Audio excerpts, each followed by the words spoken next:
નમસ્કાર મિત્રો, વાત કરીશું આજના તાજા સમાચારની। વિશ્વ હજુ કોરોના કારણે થયેલા દર્દમાંથી બહાર આવ્યું ન હતું કે હવે વધુ એક ખતરનાક વાયરસે લોકોની ચિંતા વધારી દીધી છે।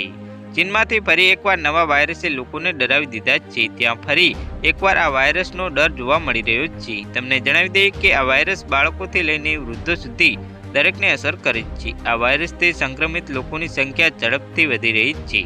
પરિણામે હોસ્પિટલોમાં ભારે ભીડ જોવા મળી રહી છે। ચીનમાં આવેલા આ નવા વાયરસના લક્ષણો કોવિડ-19 મહામારી જેવા જ છે। નવા વાયરસનું નામ હ્યુમન મેટાપ્યુમો વાયરસ અથવા તો HMPV રાખવામાં આવ્યું છે। રિપોર્ટ અનુસાર ચીનમાં HMPV વાયરસ ઝડપથી ફેલાઈ રહ્યો છે। ખાસ કરીને ઉત્તર ચીનમાં ચેપની સંખ્યા વધુ છે।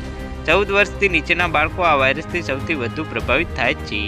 તે જાણીતું છે કે ચીનની સરકાર આ વાયરસના ફેલાવાનો રોકવા માટે વ્યાપક પગલાં લઈ રહી છે। સ્કેનિંગ, ઓળખ અને આઇસોલેશન પ્રોટોકોલ પર ભાર મૂકવામાં આવ્યો છે।